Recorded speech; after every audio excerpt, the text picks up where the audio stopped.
mo bago ikabit yun ang nangyari na.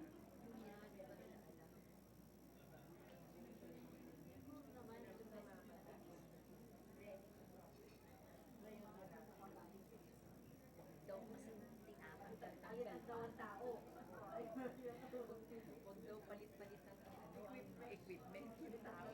Sabi ko kasi nakakabit. Sabi ko na, ilang kayo mag-jacket, hindi yung ay kasi ayaw hindi nakita yung mukha niyo. Tsaka yung earphone. Eh, maingay daw dito. Eh, siya narinig na external noise. Sendo kami upo. Thank you. See? Pumayat siya. Tatanungin ko na. Kikito diet din yan. Hirap mag-diet.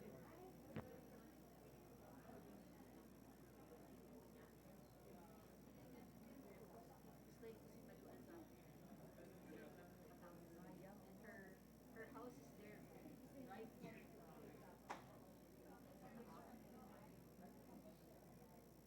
Lipstick Edwin, ano ba yung inirereklamo ni Atty. Albino? Pinagtangka ni Dili, Every morning, early morning pa nagbabasa pa ako ng scriptures ko. Kaya, nireklamo niya, hindi daw nabasa yung third reading. Title ng tax. Hindi natin nabasa. Tax bill. Yung tax bill daw. Yung yung VAT, yung excise tax. Yung binasa daw, nabasa mo daw, yung certification. Hindi yung amended copy. Sabi ko may reading yung third reading. Ngayon, nagpunta ba sa'yo si Atty. Pao? Ni Senator Tolentino. Consultant pala siya ni Senator Tolentino, ni Atty. Albino. Ngayon, ang sabi sa akin, sabi daw ni Senator Ton, huwag na lang daw ignore. Can you just tell them to ignore him? Kasi hindi ko yung ito, sabi daw ni Senator. Tawag ko bakit nagsabi. Hindi, may sinasabi pa siya na may amendment daw, may mali sa bill. Ano ba yun? Nagkamali. Sabi ko, whatever is reflected in the journal, it should be binding with the board. Eh, meron kayong live streaming eh. May live streaming daw tayo. Ano ba't may mali nga ba? Hindi mo daw nabasa. Sabi ko, hindi ko nga napansin. Ladies and gentlemen, let us all rise for the arrival of the Honorable Senate President and the Senators of the Republic of the Philippines.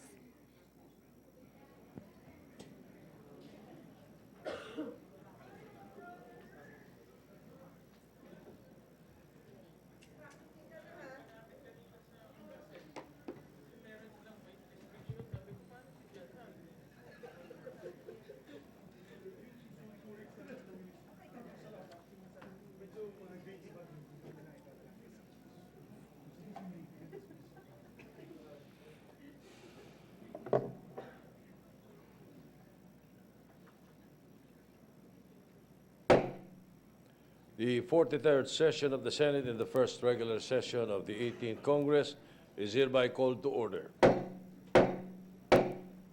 Senator Francis Tolentino will lead the chamber in prayer.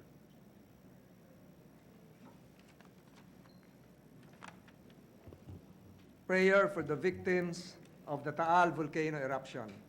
Almighty Father, we come to you today declaring your great might and power over all the earth and acknowledging your never-changing mercy, faithfulness, and steadfast love to us, your people.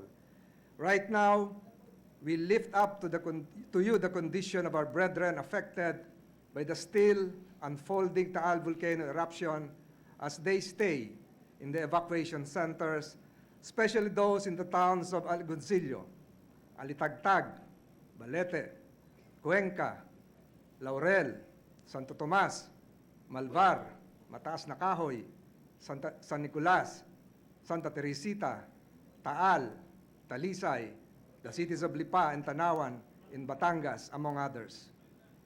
The towns of Alfonso, Naik, Dasmariñas, and Tagaytay in Cavite, and some towns in Laguna. Protect them using your mighty hands. Provide for their needs and keep them in your perfect peace. Bless them, as well as the local government leaders who need your guidance as they lead their communities towards the uncertainties of tomorrow. We likewise seek your intervention through the intercession of St. Francis of Assisi for the protection and rescue of the animals left behind in the danger zones, not only our pets, but also the horses, the cows, and the goats, and the rest of the creatures which have helped us grow our land and feed our families. Grant them your care and your healing power as our human ties with them is a gift from you. We also remember in prayer the brave men and women, the volunteers, the private sector who are helping in the relief efforts, and those in the evacuation centers, as well as the people who, without hesitation, gave their aid. We likewise include the hardworking employees of the hotels and restaurants who are keeping watch over their establishments and helping these to recover. Keep them from harm and allow their good deeds to multiply and flourish. Lastly, we also lift up to you in prayer our government officials, members of the military and the police who are there from day one, giving strength and hope to the people. Give them wisdom and knowledge, O Lord, as they perform their duties. In the midst of this calamity, we claim your unshakable promise that even when the mountains may move and the hills disappear, your faithful love for all of us will remain, and your covenant of blessings for us will never be broken. Help us, your people, rise up from the ashes and allow us to see your goodness in the midst of these trials. This we ask in the name of the Father, the Son, and the Holy Ghost. Amen. Amen. The Senate choir will lead us in the singing of the Philippine National Anthem, and then the group will also render a song entitled Dakilang Lahi.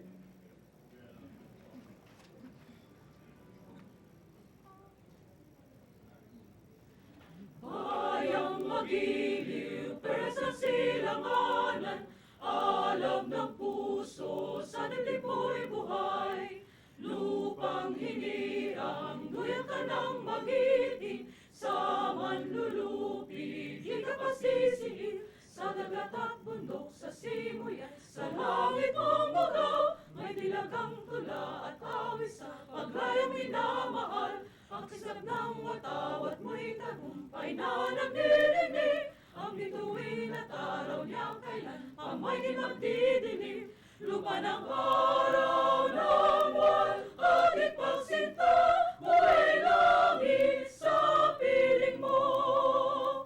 Ang ligaya ng pag may mga api, ang mamatay ng dahil sa'yo.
manggi ang kulay mo, dugo't pawis sinalay mo, di ka na maapit.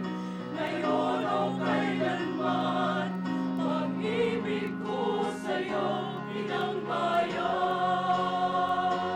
Kahit na gaano kaliit ang tinig ko, buong lakas akong magtatanggol sa'yo.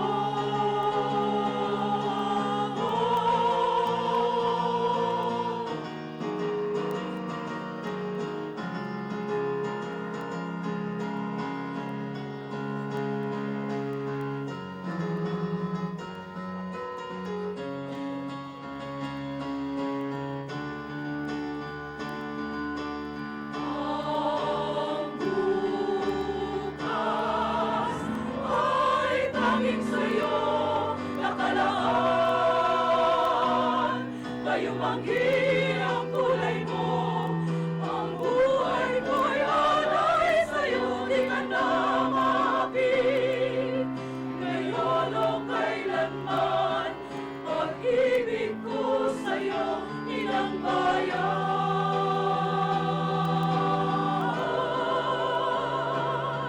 Pag-ibig ko'y sa'yo, inang bayan.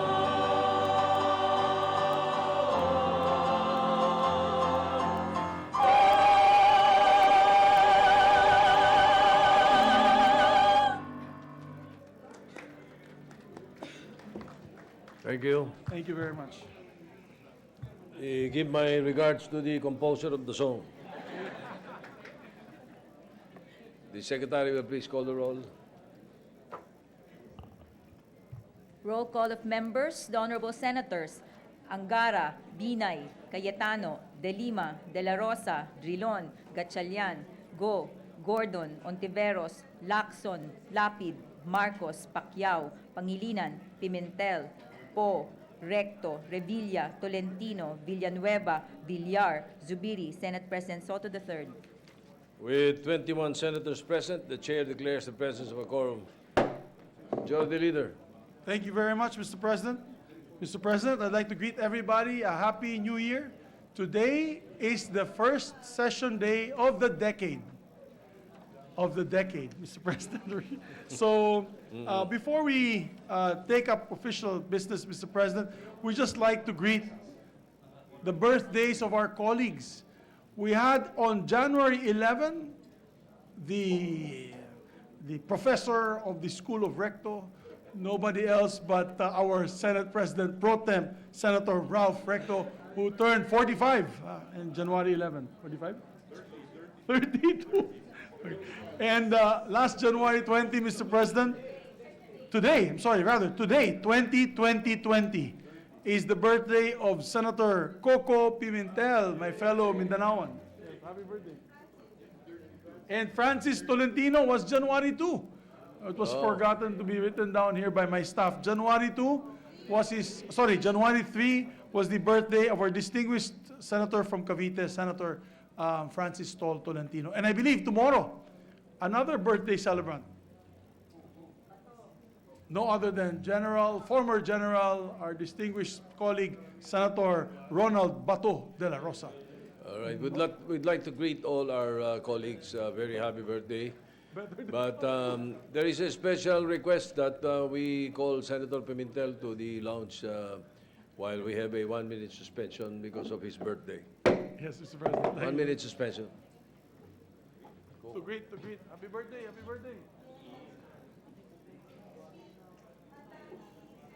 Hindi, ano to? Ano lang to? Picture lang. Doon? Why? Bakit? Picture lang ni Coco. So hindi mo na tayo tataba? Greet. Happy birthday. Doy.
Hugasan mo ng buhok.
Major, you ready? Yes. Session resumed. Thank you, Mr. President. Majority Leader. Mr. President, we'd just like to also greet some visitors at the gallery. We have with us Congressman June Datol of the Senior Citizens Party List. We also have with us Mayor Datu Pax Ali Manguda Datu of the Mayor of Municipality of Datu Abdullah Sanki in Maguindanao, also the son of Governor Manguda Datu. And we have also students and teachers of Basilan State College. Isabella Basilan are here with us today as well, and retired General Leonardo Lopez, Mr. President. All right, we'd like to welcome all our guests to the Senate this afternoon. Thank you, Mr. President. Mr. President, before we take up some privileged speeches, I move that we dispense with the reading of the journals of the 40th session, Monday, December 16, and the 42nd session, Wednesday, December 18, and consider them as approved. I so. Any objection? Hearing none, motion is approved. The journals are approved. Mr. President, two of our, myself, Mr. President, and a distinguished Senate President Pro Tem would like to deliver some privileged speeches. May I be acknowledged, Mr. President, with the permission of the body to deliver my Yes, the privileged Majority Leader is recognized. Thank you, Mr. President. May I just ask my staff to prepare the video screens? May we ask for 1 minute suspension, Mr. President? Session suspended.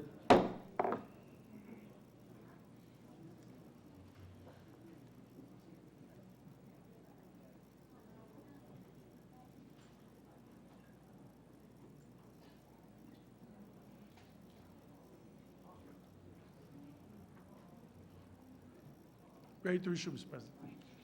Session resumed. Mr. President, my dear colleagues, the new year started with a bang. Unfortunately, this is not the bang that we all wanted. I'm referring to the tantrums of a once sleepy Taal volcano, which on January 12, 2020, went into a phreatic eruption, or steam-driven explosion that occurs when volcanic material come in contact with water. The eruptions spew plumes of ash into the atmosphere as high as 15 kilometers, reaching Metro Manila and as far as provinces in central Luzon. It caused the evacuation of more than 200,000 people from several towns in Batangas, the home province. Well, I stand corrected, Mr. President, 500,000 people from the towns, in several towns of Batangas, the home province of our Senate President Pro Tem, Senator Ralph Recto, and even in Cavite, home province of three of our colleagues, Senator Francis Tol Tolentino, Senator Ping Lacson, and Senator Bong Revilla. Hours after the Taal eruption, we could see the devastation it brought to the towns surrounding Taal, prompting authorities to declare a 14-kilometer radius permanent danger zone and order the lockdown of several towns in Batangas. Social media is replete with photos and videos of the devastation, as well as the spirit of the Bayanihan and heroism among our Filipinos. Fortunately, there was no direct human casualty from the eruption itself. I will not delve into too much on the Taal eruption because I know several of my colleagues will be tackling this issue in their speeches today. I will discuss other natural disasters that hit the country at a time when people should be celebrating the holidays. The turn of the decade should have been a time of joy and celebration for Filipinos all over the nation. We should all have been safe in the comforts of our homes, enjoying our time with our families. Unfortunately, this was not the case for thousands of Filipino families who spent the last months of 2019 and the beginning of 2020 in a state of turmoil, reeling from the back-to-back devastation of earthquakes, typhoons, and volcanic eruptions. If you can see the screen, what I'm talking about, Mr. President. In October and December, a series of high-magnitude earthquakes hit Mindanao, particularly North Cotabato and Davao del Sur. It began with a 6.3 magnitude earthquake that had its epicenter at Tulunan, North Cotabato, on October 16, 2019.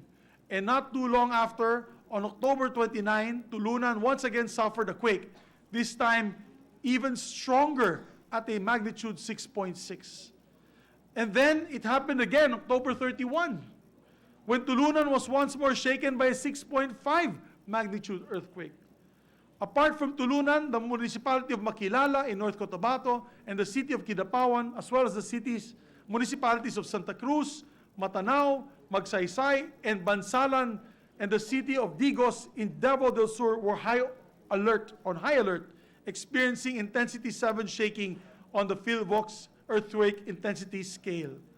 Intensity 7, ladies and gentlemen, my dear colleagues, as you might know, is marked destructive on the scale. And indeed, the combined earthquakes have left terrible damage to our people. According to the reports of the NDRRMC, or the National Disaster Risk Reduction and Management Council, North Cotabato earthquakes damaged 56,779 structures, of which 47 are schools, 39 are health facilities, 27,183 are houses. Worse still, that the statistics on human casualties are about 30 listed as dead, 11 missing, and 220 more injured. Most of them were in communities up high in the mountains because of landslides. As communities affected by the North Cotabato earthquakes were slowly trying to recover from the disaster, Mindanao was once again hit by a massive one, this time 6.9 magnitude earthquake. My dear colleagues, I would dread a 6.9 magnitude earthquake in Metro Manila if that happened. Here it happened once again in Matanao, Davao del Sur. The earthquake, which happened on December 15, 2019, affected 218 barangays in regions 11 and 12. It left 13 deaths at its wake and 210 more injured. There were about 45,860 structures damaged, of which 98 are health facilities, 397 are schools, and 45,085 were homes.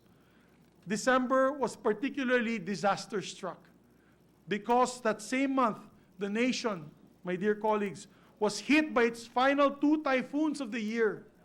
In all, we experienced 21 typhoons, Mr. President, in 2019. That is a high average. The average is usually 17 to 18. We were hit by 21 typhoons. Typhoon Amang hit us in January, Betty in February, Chedeng in March, Dodong in May, Egay in June, Falcon and Goring in July, Hana, Ineng, and Jenny in August. Kabayan, Liwayway, Marlin, Nympha, and Onyok all in September. Perla in October, Kiel, Ramon, Sara, and Tisoy on November, and finally, the clincher, Mr. President, Ursula in December. Some of these typhoons, Mr. President, are more destructive than others. Typhoon Amang hit Calaga hard. Ineng left considerable damage in northern Luzon. Tisoy and Ursula count among them as some of the more destructive typhoons to enter the nation last year.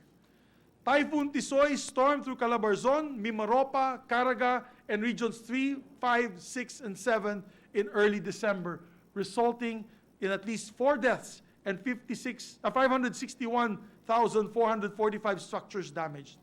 Of that overwhelming number, Mr. President, a total of 63,466 homes and 2 health facilities were left completely, irreparably destroyed. Not long after, Mr. President, Tisoy, as if out of some twisted holiday nightmare movie, not long after Tisoy, Ursula came on Christmas Eve and Christmas Day itself. Ursula, Mr. President, ravaged many of the same places as Tisoy, hitting Mimaropa, Caraga, Region 6, 7, and 8, particularly the islands of Panay, the towns of and provinces of Panay, of our dear Senator Frank Drilon. Ursula left at least 57 people dead in its wake, 369 people injured. And I can only guess, Mr. President, that many of the deaths and the injuries were due to the fact that who would have thought we would be hit by a typhoon on Christmas Day? It's probably 1 in a million incident, Mr. President. With 369 injured, also resulted in 531,304 damaged structures. 530,000 of those being houses, 467 of them were schools, and 32 health facilities. And now, in what should have been the bright star of the decade, provinces of southern Luzon are clouded over by ash-darkened skies, with Taal volcano on alert level 4, and the fear of even a more violent eruption that has sent people panic buying for supplies even beyond the immediately affected areas. Mr. President, the nation is gripped by unrest. Even with disaster preparedness strategies in place, and you know, Mr. President, we are a nation prepared for calamities as we have this year in and year out. The sheer intensity of these calamities has rendered many Filipinos completely devastated. The Mindanao earthquakes, Typhoon Ursula, Typhoon Tisoy left a combined 157,168 houses totally damaged, apart from many more that are in dire need of repair. About 87,000 Filipino families have been effectively left homeless. During our break, I was able to survey some of these calamity-ravaged areas and conducted relief operations in Kidapawan and Cotabato in November and Davao del Sur and Capiz in early January. I was able to see for myself the damage that was caused by these calamities. I learned a lot, on which I would like to share to this August Chamber for positive legislative solutions. I saw the dire need, Mr. President, the dire need for the help towards our evacuees, many of whom had to live out in tents in the wake of the disasters that hit them. Hirap na po ang mga kababayan natin, mga kapatid. Marami po sa kanila ay hindi makakabalik sa kanilang lugar dahil hindi na na-assess ng mga opisyal kung ligtas na ba ang kanilang mga kabahayan. And the people told me the reason why. It is because the local disaster risk reduction management councils have not yet been convened. May I repeat? It is because the local disaster risk reduction management councils have not yet been convened to assess the damage on residential buildings, whether a residential building is partially or totally damaged. Mr. President, this is the same story I get when I went to Capiz last Thursday or Friday, rather, when I met with Governor Contreras together with the provincial DSWD head and the PSWD, and they basically said they have the funds to be released to the victims. 30,000 for totally damaged and 10,000 for partially damaged. Unfortunately, they have not released it yet because the councils have not been organized to identify what is totally damaged and what is partially damaged. So 3 weeks have elapsed and passed, and they have not gotten their financial assistance, which is available already to them by government. To which and I'd like to repeat, government financial assistance to the affected families will depend on the help or the assessment done by these councils. As a result, many find themselves stuck in limbo, Mr. President, not even knowing if they have homes to go back. The typical response of government agencies in situations like this, nagtuturuan po sila kung sino ang primarily responsible sa pag-assess ng damage sa mga kabahayan ng ating mga nasalantang kababayan. Another concern is the engineering designs of our school buildings, Mr. President. The DPWH designed their classrooms and school buildings to be typhoon resistant, or at least can withstand strong typhoons. Look at these buildings, Mr. President, in Mindanao during the earthquakes. These could withstand a typhoon signal number 5.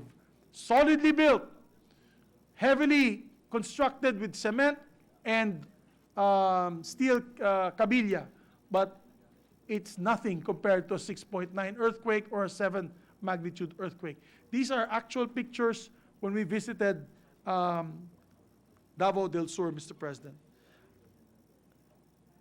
These buildings can withstand strong typhoons. Typically, these classrooms and school buildings will have concrete flooring and walls and galvanized roofing, and if the school building is a two-story or multi-story, even the flooring for the upper floors are concrete.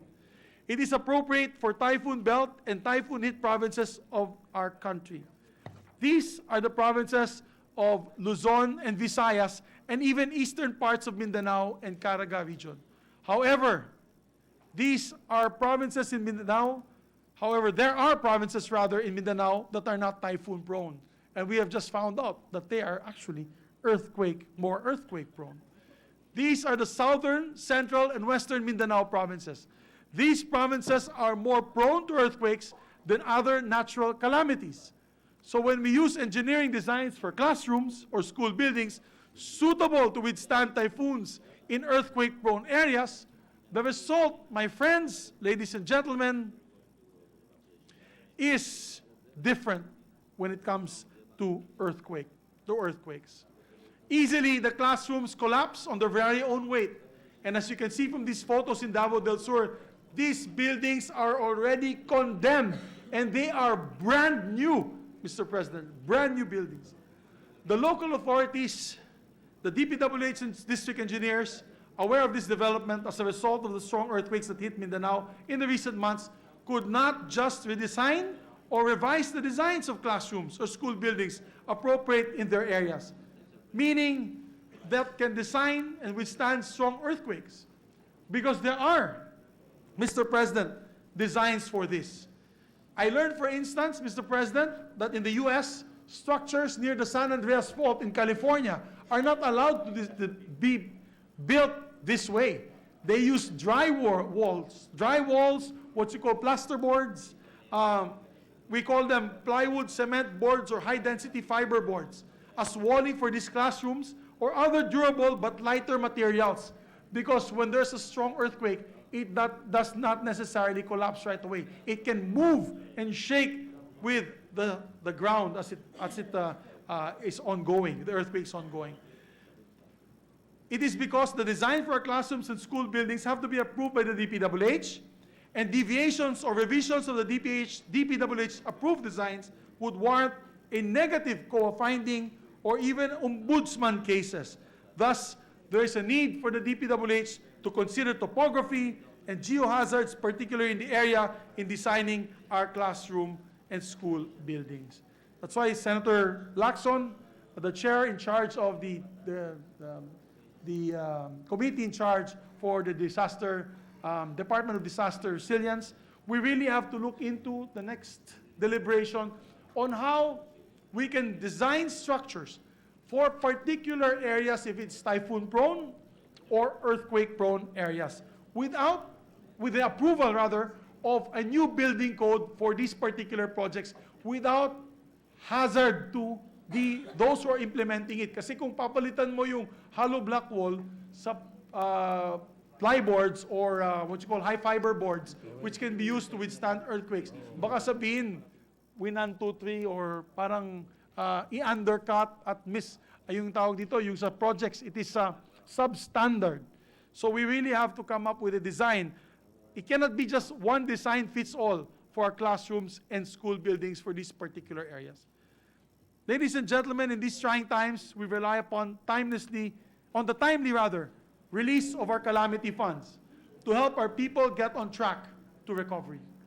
If the funding situation for Tisoy and Ursula is anything to go by, then it seems we need speedier mobilization systems for the release of our funds. As the most recent NDRRMC report, the cost of assistance provided by the government after Tisoy was 95.7 million pesos. That is against the devastating 5.9 billion cost of damages wrought by the typhoon. The situation for Ursula is much the same. We have provided affected communities with 94.4 million pesos in assistance, but this is nothing against the 3.4 billion costs on infrastructure and agricultural damages in Panay Island, in northern Cebu, and several other areas that were damaged by Ursula. These do not include the social costs resulting from the trauma and displacement of our kababayans from their residence and place of work or livelihood. Apart from the national budget's apportioned calamity fund, which is held and released by the Department of Budget and Management, and needing the approval of the President, we call on our agencies to utilize their quick response fund with the utmost urgency. The longer assistance is delayed, the longer people will be forced to endure day-to-day living in untenable conditions, Mr. President. The Calamity Fund, which is 16 billion this year, is helpful only in the conjunction with QRFs or quick release funds, which do not need to be approved by the DBM for release. The Department of Public Works and Highways, the Office of Civil Defense, the Department of Education, Department of the DSWD, Social Welfare and Development, the Department of Agriculture, all have built-in QRFs that will serve to address relevant emergency and rehabilitation operations under the agency's purview. If the 16 billion allocated for the Calamity Fund in 2020 will not be sufficient to alleviate the sufferings of our kababayans as a result of these natural disasters and tap them back on their feet, these government agencies can tap on the respective offices' savings from 2019 and even from the Calamity Fund. If that will not suffice, Mr. President, I am prepared to file, and many of our colleagues have designated and also told me that they're willing to file a passage of a supplemental budget, which we had done before during Typhoon Pablo. We approved at that time 1.6 billion additional funds for Typhoon Pablo that helped the province of Iloilo and many provinces of Panay. Typhoon Frank, rather. Sorry, Typhoon Frank. Pablo pala yung Mindanao. Typhoon Frank, Mr. President. We were both co-authors of that, Senator Gordon, my chairman in the Red Cross. But even with the timely release of funds, we still need a more coordinated disaster response body in place to tightly manage the disaster-related operations. From preparedness to rehabilitation, our agencies do not have disaster response plans in place. But without an agency to lead their efforts, a disaster response becomes a haphazard and ineffective process in government. The NDRRMC is not set up to fulfill the all-encompassing function of overseeing all agencies in times of disasters. For crying out loud, they still have to meet and coordinate amongst each other, and even just to set the meeting is already a disaster on its own, Mr. President. Example, in copies on damaged houses, as what I mentioned earlier, Mr. President, they still have not gone down to the local level to say what was totally damaged or partially damaged. What we need is a Department of Disaster Resilience, which will ensure a more efficient, coordinated, and complete system of disaster management, from risk assessment to emergency response, right down to integration, assistance, and rehabilitation. The United States, Mr. President, has a similar agency. They're called FEMA, the Federal Emergency Management Agency. This was organized, Mr. President, shortly after the disastrous Hurricane Katrina that hit the southern states of the United States of America in 2005. Obviously, because of the gargantuan task at hand, they also screwed up in their efforts, Mr. President, to help their people at that time. Mr. President, the Department of Disaster Resilience will take on the functions of the Office of Civil Defense, the Climate Change Office, the Geohazard Assessment and Engineering Geology Section of the Mines and Geosciences Bureau of the DNR, the Health Emergency Management Bureau of the Department of Health, the Disaster Response and Assistance and Management Bureau of the DSWD, the Bureau of Fire Protection, the Program Management Office for Earthquake Resiliency of Greater Metro Manila Area, the PAG-ASA, Philippine Atmospheric Geophysical Astronomical Services Administration, and PHIVOX, the Philippine Institute of Volcanology and Seismology, would be attached agencies. By having this Department of Disaster Resilience, Mr. President, our people will easily know where to go in times, or the go-to agency in times of calamities, responsible in providing assistance and guidance to them. Given how many natural disasters, Mr. President, hit the nation every year, it is absolutely necessary for us to bring disaster resilience up to the level of the cabinet.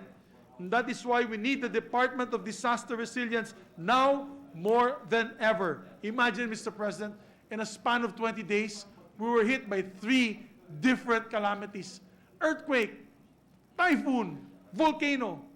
And with this department, we will be able to finally formulate a national disaster resilience framework, a national disaster resilience plan, and a national continuity policy, Mr. President. The creation of the Department of Disaster Resilience will also emphasize the need to preempt disasters and not to just respond to them. If we want to face these disasters head-on, we have to be equally important to revisit how we indeed need to change our buildings and structures on how they are designed and how they are built. Are the existing structures designed for different types of disasters, and how our cities and communities are planned and developed? And with the Department of Disaster Resilience, we can truly begin to develop the same design and development studies here as in the area of the San Andreas Fault in the United States, which essentially be our updating of the 43-year-old National Building Code, as well as the geohazard mapping of our country. And I'd like to put on record one of our directors of the Red Cross, Director Ray Punongbayan, who was the head of our PHIVOX at the time and was a dear friend of Senator Gordon, was a high-ranking member of the Red Cross board, had died. He crashed, his helicopter crashed, actually, Mr. President, because he was helping government in the geohazard mapping of our areas in Benguet and the Cordilleras. So we really have to update our building code and create our geohazard mapping of the whole country.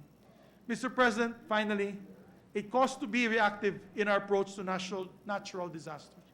We lose money, worse yet, we lose lives. As such, I really believe that it is time to strengthen our disaster management systems and establish a Department of Disaster Resilience. I enjoin my colleagues to see the passage of the Department of Disaster Resilience Bill, and we truly ask for your support. Thank you, Mr. President. Mabuhay po tayong lahat. Mr. President, may I move that my speech be referred to the committee of Senator Panfilo Ping Lacson, the Committee on National Defense, who is in charge of tackling the measure, Mr. President. Any objection? Hearing none, the motion is to refer to the Committee on Defense and Security. So approved. Of course, I'm not without prejudice to interpellation, Mr. President, unless our colleagues want to be interpellated. It's just that our distinguished colleague from Batangas would also like to deliver a privileged speech, after which we can always stand up again and be interpellated on both topics. I believe the good gentleman from Batangas will be talking about more on the Taal volcano, and the other colleagues can ask me about questions on Mindanao, earthquakes, and the typhoons. So, Mr. President, we are open to interpellations after the measure. So before we suspend, possibly, Mr. President, in consideration, we'd like to recognize Senator Ralph Recto on a similar topic for his privilege. Senator Ralph Recto is recognized. President Pro Tem. Thank you, Mr. President. Thank you, Majority Leader. Mr. President, ang pamagat po ng privilege speech na to ay Bangon Batangas. Mr. President, my dear colleagues, sabi nila, ang bulkang Taal daw ay ang puso-at-pusod ng Batangas. And that umbilical cord has not been cut off. No other force, nature, or nurture has shaped Batangas history more than this riddled riddle wrapped in a mystery inside an enigma, or make that inside a magma. It has altered our landscape. What man can put together, Taal can put asunder. The present location of Tanawan, Batangas is its third, where Bawan is today is actually its third, and Lipa is on its fifth settlement. Now it can be told, Batangueños pioneered the Build Back Better scheme. Eruptions change the color of the landscape temporarily, but permanently they can alter the contours of the land. Kung hindi kinain ng lawa, tinapunan ng abo. One bustling town, Sala, was never seen again. Taal also defined the Batangueño character. From it, we probably got our volcanic temper. A tongue as sharp as a balisong forged in volcanic silica. And the art of keeping a romance as hot as red lava. Living constantly in the line of fire has made us resilient, adaptive, innovative, fatalistic, and even brave. We have no windmills to tilt, but in Taal, we have a more formidable fate and foe to tempt. This dwarf volcano makes all our enemies Lilliputian. So we fought the Spanish, one ray of the sun, and our flag honors our forebears. From Mabini, who was the brains of the revolution, to the thousands who shed blood for freedom. When the Americans came, it became ground zero of resistance. That what they did in Vietnam half a century later was first tried in the towns that ring Taal. It was also a opposition country during martial law. Pero kapag nag-alboroto si Taal, walang matapang na Batangueño. So when Taal began acting up 2 Sundays ago, Batangueños living in its shadows read the signs and knew what to do. They self-evacuated. Living in the mouth of the beast have made them best early warning device. And they fled in minutes, thousands of them, on boats and other transport without a single loss of life. Batangueño chivalry made sure that women, elderly, and children boarded first.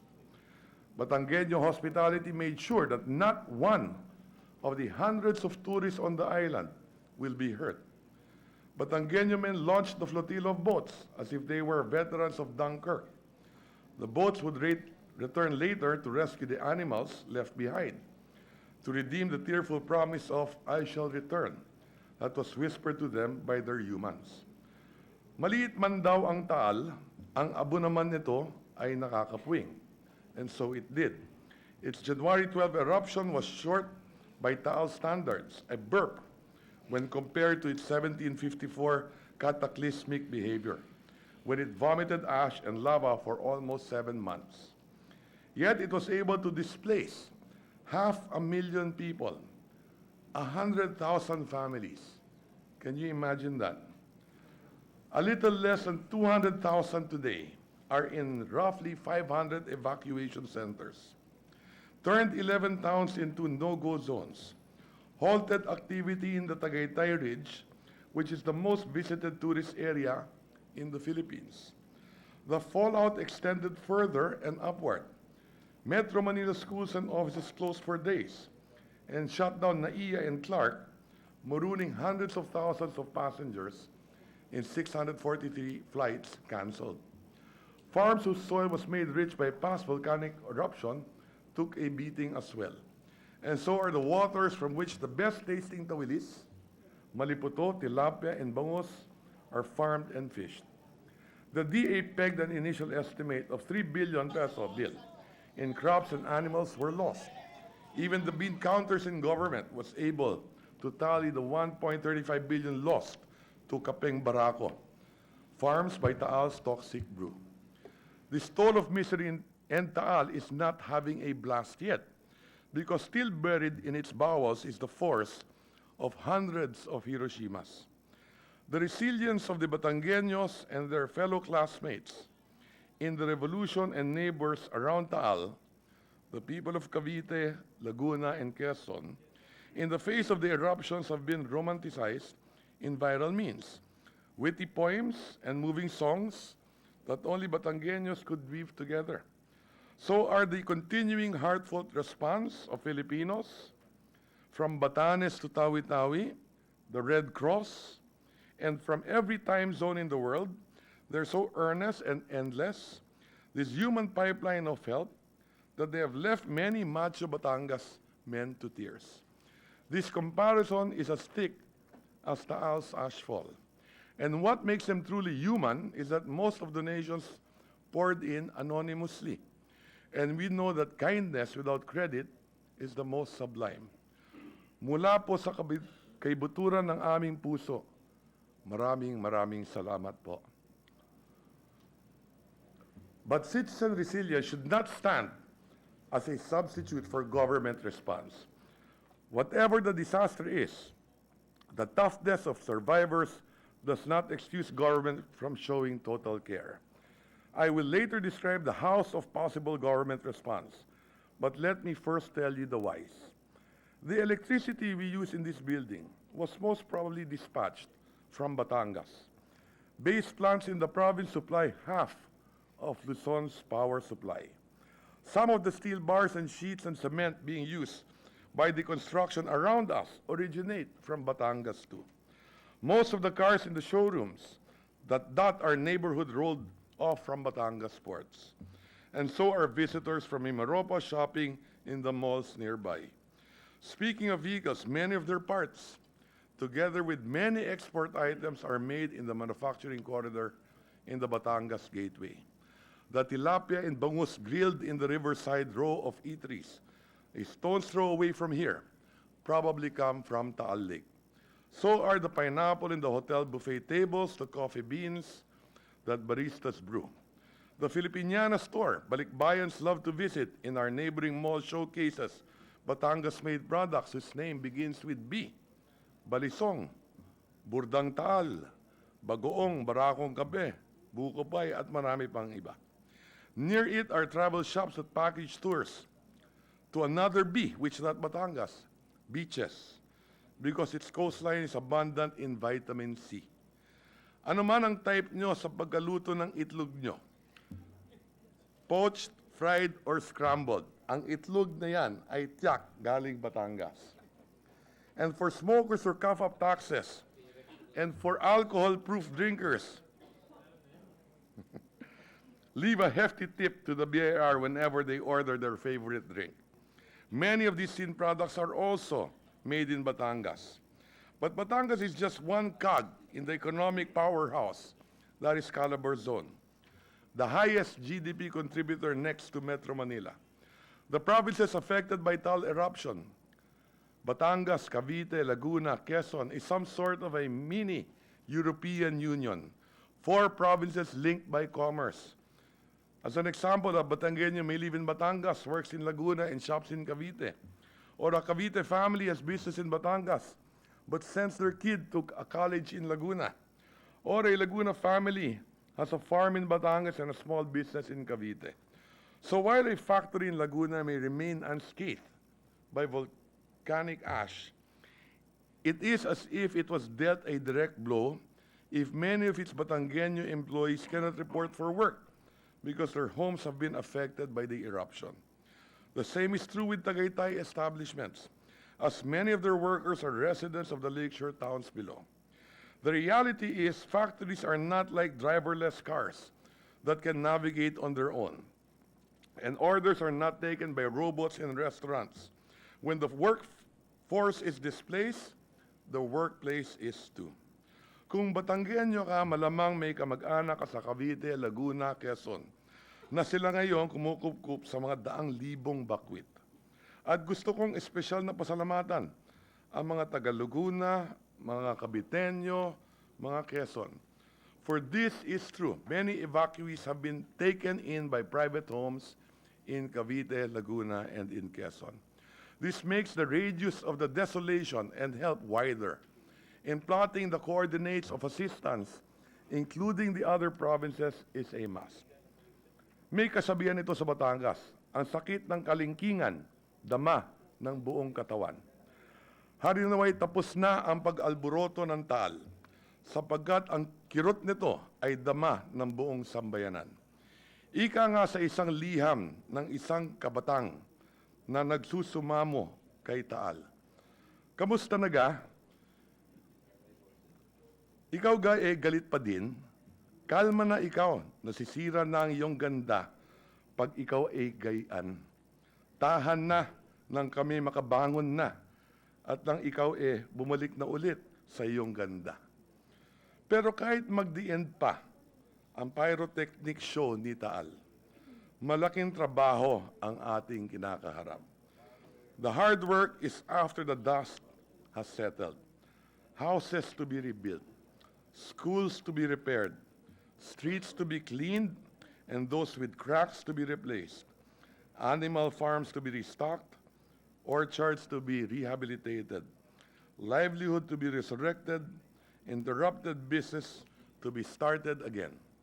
And if there are areas that need to be placed under prolonged danger zone, the hard work of resettling the residents, not to mere dumping grounds of Taal refuse, but to places where they can earn a living. The latter is important because the benchmark of resettlement is that displaced people must not be deprived of dignity.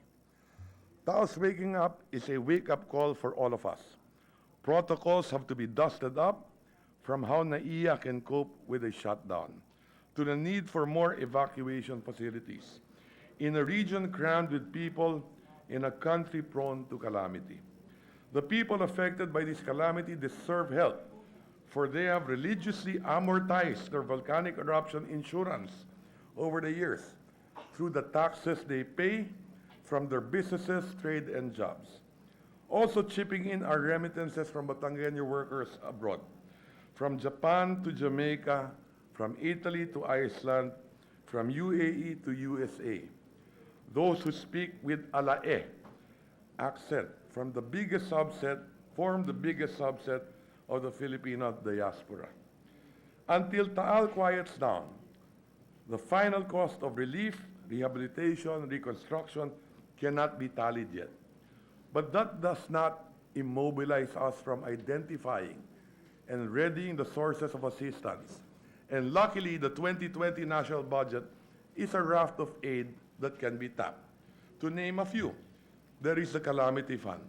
There are other funds in the budget which can be front-loaded so that their use will not only help in rebuilding lives, livelihood, and infrastructure, but generate local jobs and stimulate the local economy as well. The best form of relief does not come in grocery bags, but in fund infusion that will give work to the people.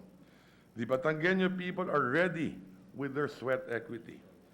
For example, while the fishermen of Taal are thankful for the donation of canned sardines, what they actually look forward to is the normalcy to fish for freshwater sardines called tawilis.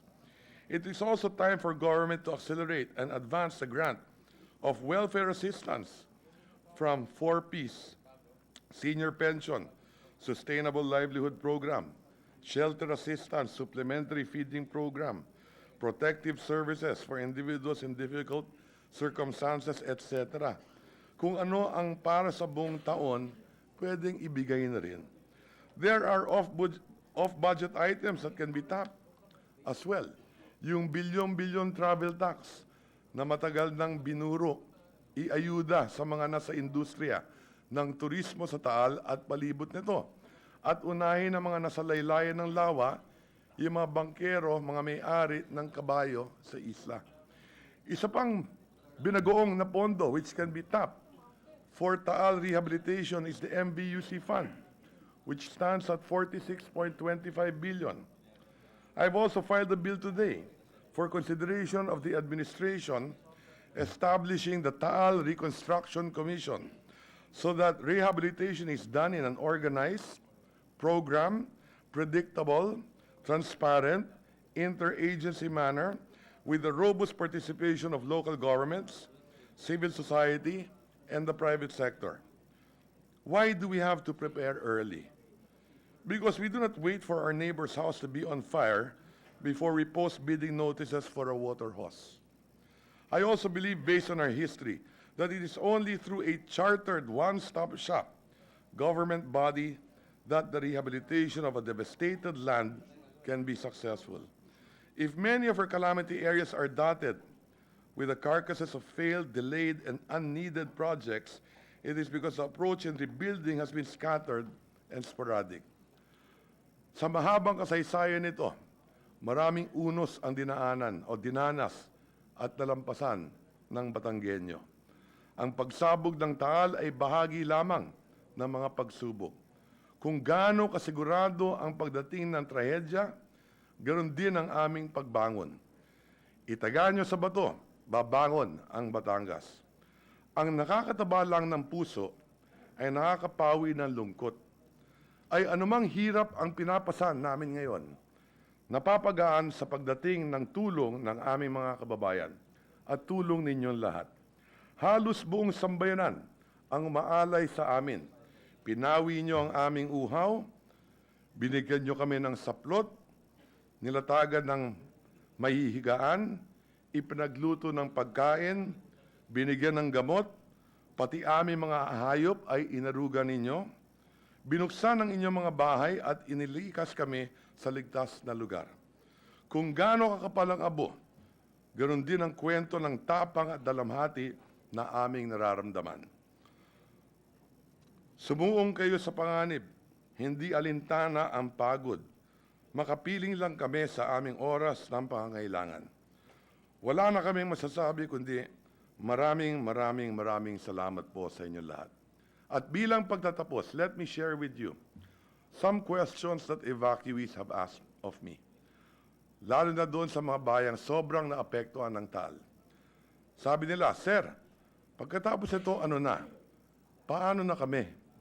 Wala na kaming babalik ang bahay at kabuhayan. Lahat ng pinaghirapan at pinundan namin naglahong parang bula. Back to zero daw sila. Ang sagot ko sa kanila, huwag kayong mag-alala, hindi namin kayo pababayaan. Tulad ko, alam ko hindi nyo rin sila pababayaan. Thank you, Mr. President. Maraming salamat po.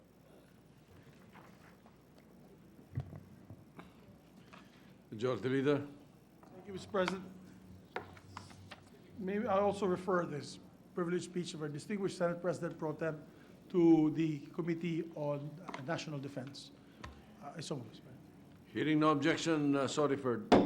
Mr. President, though, another colleague of ours would like to also talk on the matter.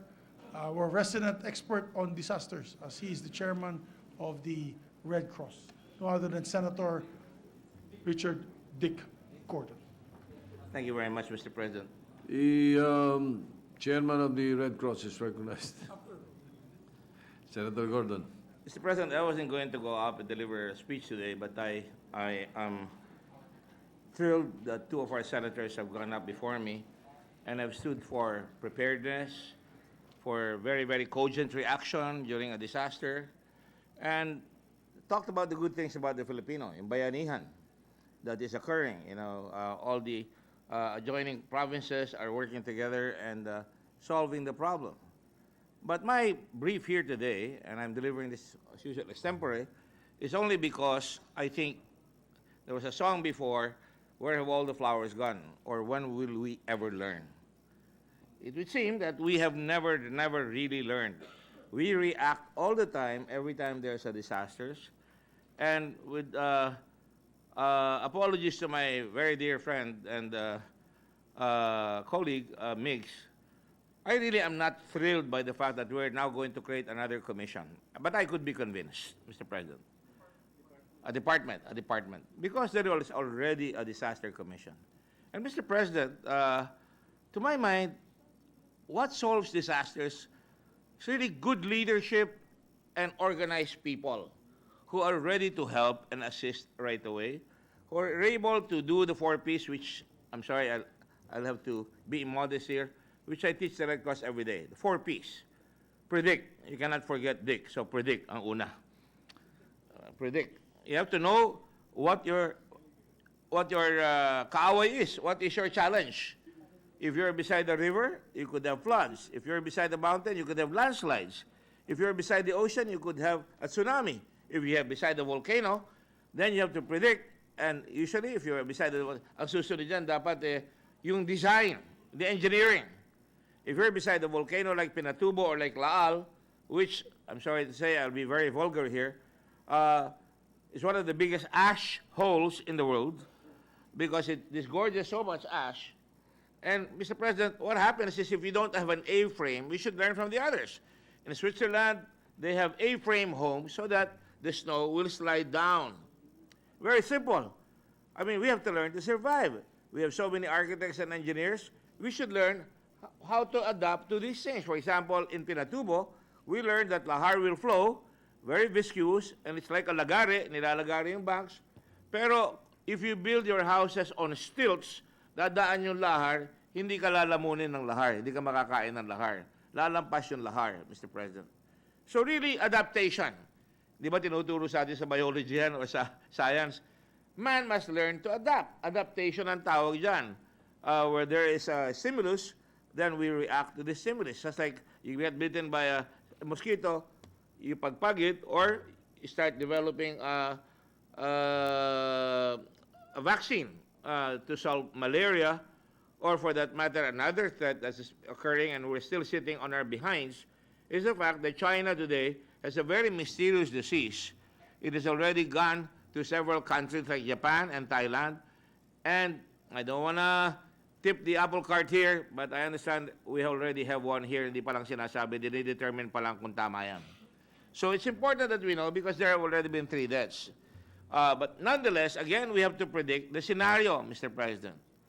And always, ang problema natin is yung SARS. And it's not the disease that we know. It's really an endemic thing among us. Sometimes, or most of the time, it's called SARS, Severe Awareness and Responsibility Shortage, Mr. President. And that is why I say that dapat maglagay tayo talaga ng 4 Ps, predict, then you have to plan, you have to prepare, you have to practice. Mr. President, quite frankly, I have done nothing during this vacation except to react to the earthquake. We've been planning, and we're still not finished there, the Red Cross. Also, the typhoons of Ursula and Tisoy. And now this, Mr. President. Not to mention the fact that we're still participating in polio, as well as in dengue, as well as in measles, Mr. President. And today, we just started our campaign against polio, and we're going to inoculate as well, or provide the vaccine to many of our countrymen. But going back to Taal, Mr. President, we have learned lessons in Mayon. Para tayo nag-uulit-ulit eh. Sa Mayon, papaalisin natin yung tao. Pag nakaalis na, babalik ulit. Pwede naman silang sabihin, o pwede kayong magtanim dyan kung walang signal, pero pag may signal, baba na kayo. Give na yan sa damage. Pero, can you imagine the risk that our responders have to take just to get them out, which is again happening in Taal. Now, Mr. President, makita nyo ngayon, there is a flood, a tsunami of good-hearted people who are giving goods right now. Unfortunately, there's really little rhyme and reason. I was just talking with the wife of the governor, and she was saying, yung iba overfed.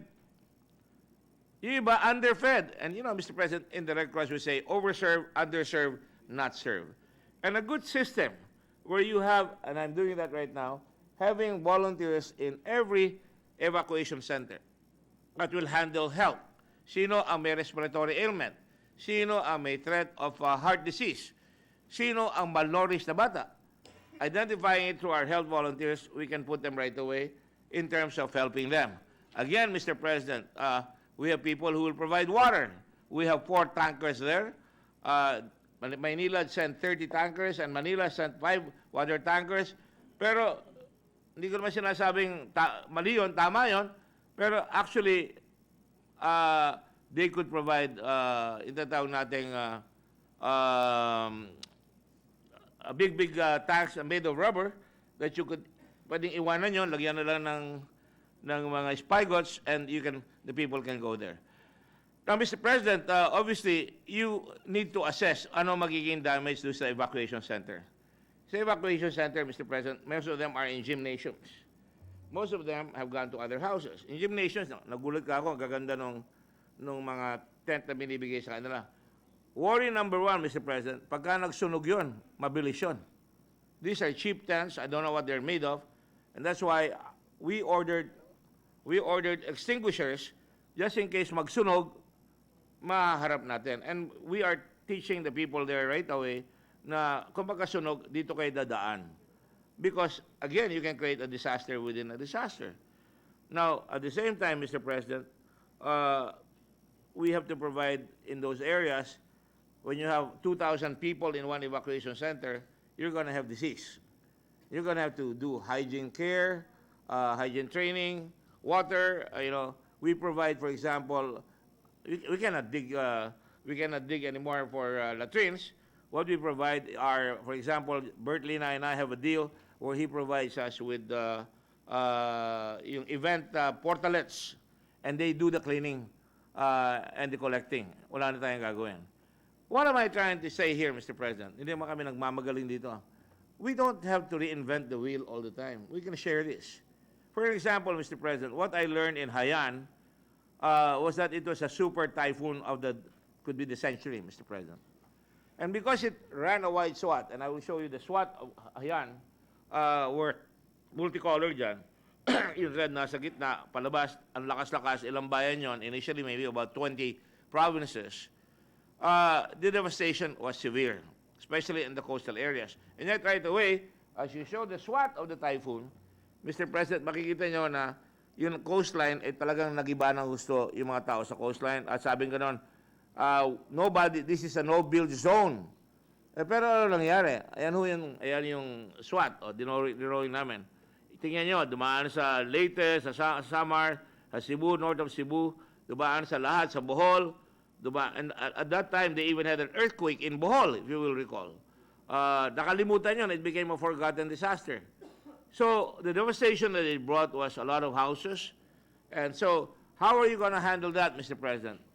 Now, fortunately enough, our training in the Red Cross told us that if we plan well, we could get the support of the international community. And so what we did was to bring in the international Red Cross community. I asked the Secretary General, the chairman, to come down here. And there you go, welcome to Tacloban City. And right away, the goods come in. That's very reactive. But what is most important, and there is our suitcase. Can you go back one slide? There's a suitcase of what we need to do. One slide, back. There. And there you'll see what we need in health, what we need in water, what we need in everything is already prepositioned in the Red Cross. Now, when we start calling on assistance, and you could do it, and Batangas is already doing it, you could actually make a plan right away na, ikaw, Laguna, tulungan mo itong mga bayan na ito, ikaw, Rizal, dito ka. And that's exactly what we're doing right now. We have our chapters going to the different towns of Batangas, and they're going to be assigned, just as this diagram shows. The Japanese were in Cebu, the Germans were in Leyte and in Samar, and we had all these people from other countries. The Swiss were in Palawan, the Japanese were all over the place, the British were in Iloilo. And the result was we were able to build right away recovery in terms of building houses. And if, I don't think I've ever shown this to you guys, but to the chamber, because of all this help, we were able to build 80,000 homes right away. And it's very nice and we're very proud to show it because makikita nyo, lahat na nakatira, lahat na nagbigay nakalagay dyan. And we made them red top homes. I'm sure Sherwin Gatchalian will think these are red houses, but they're not. They're actually red top homes.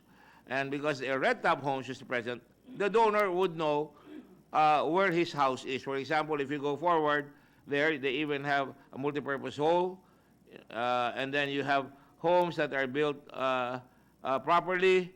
At the same time, you can see the owners of the home when you go there, like that one, Hakpo family, Animos family, and you have the German Red Cross that gave in that area 375 homes with a total amount of 15 million. So we really have no problem because we don't even have to be audited. Pag nakita nila yan, makikita sa yung mga bahay namin. Citibank gives money, ito yung bahay nyo, nandito sa Leyte. If AirAsia gives us money, ito yung mga bahay nyo, nandito sa may Boracay because gusto nila doon sa malapit sa Boracay.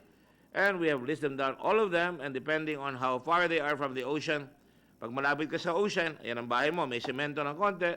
And these are all built by the beneficiaries, Mr. President. The record shows that we pay for the carpenters na mag-aasinta, and then susundin na lang and becomes a bayanihan by the community, Mr. President. Excuse me. So, Mr. President, the anatomy of a disaster would also include lessons learned. And I suppose, what's so funny, Sherwin?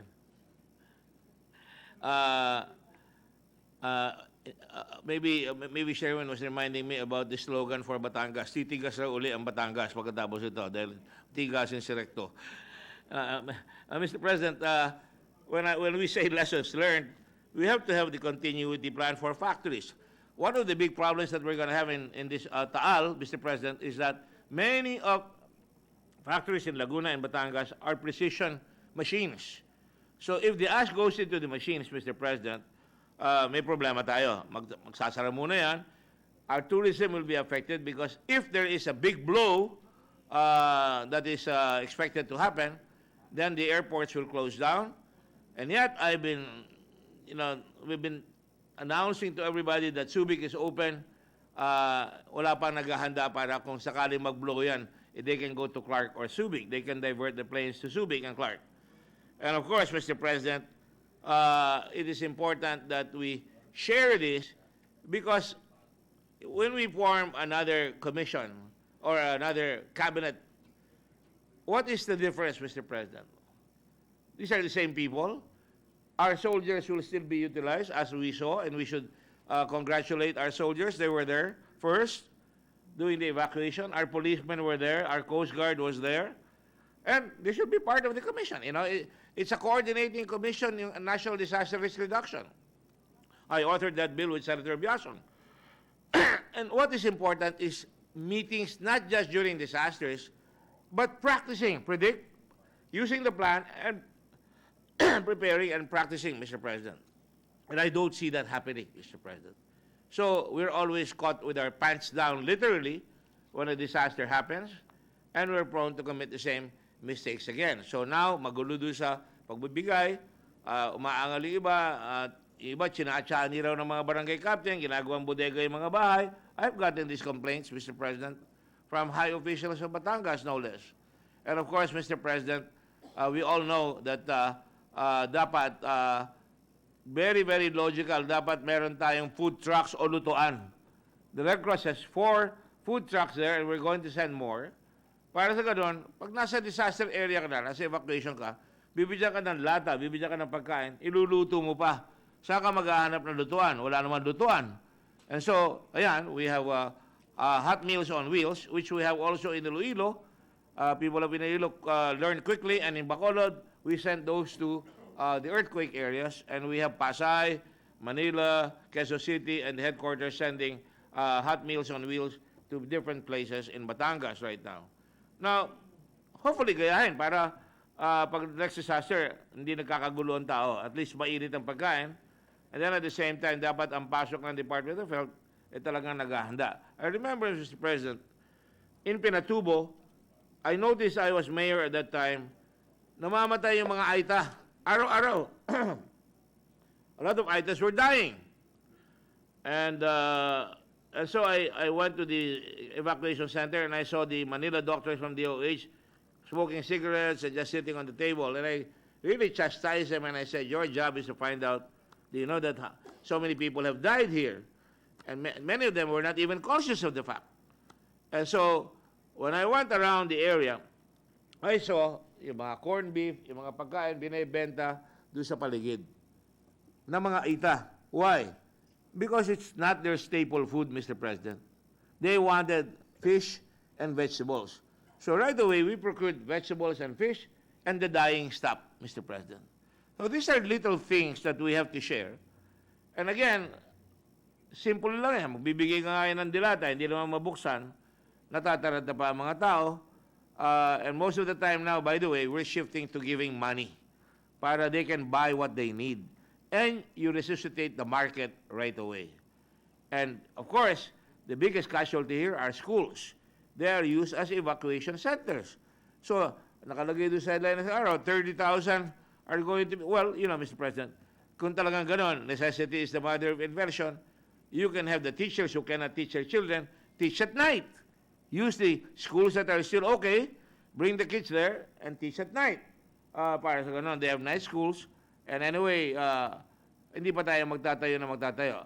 But the real problem right now, Mr. President, is where are you gonna put our people who have left their homes?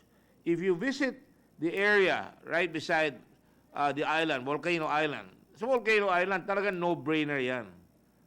Pero, yung tabi, if you look at the history, Mr. President, there was a tsunami, volcanic tsunami that occurred many years ago, in 2065 it occurred, and wiped up a lot of the towns. In fact, Lemery, I believe, or Taal or Talisay are underwater and they move backwards where they are. 3 times, some 5 times because of previous volcanic eruptions. We have never learned. So dapat siguro, itaas sila, mas mataas. Kung babalik, nag-expropriate ang gobyerno ng lupa kung gusto natin ibalik doon. But at the same time, again, pwede sila magtanim, pero pagdating ng oras, babalik. This morning, I was watching television at 5:30 in the morning. Mr. President, you know what I saw? There are people out there who were defying the mayor. They said, wala akong pakialam sa inyo, hindi kami aalis dito. Why? They were trying to preserve 30,000 chickens. Poultry. Sa Taal, Mr. President. So, ano pa naman yun? Kung talagang may oras, and I did this with Punong Bayan before, there were items left up there, and I said, I want to go up there. You only have 2 hours, Dick. After 2 hours, you have to get back. And huwag ka na pumunta. So we sent trucks. Hindi na nag-report. Nakalimutan ko, walang repeater. So I went up. Na-flat pala, pinabalik ko. And true enough, a lot of items were there.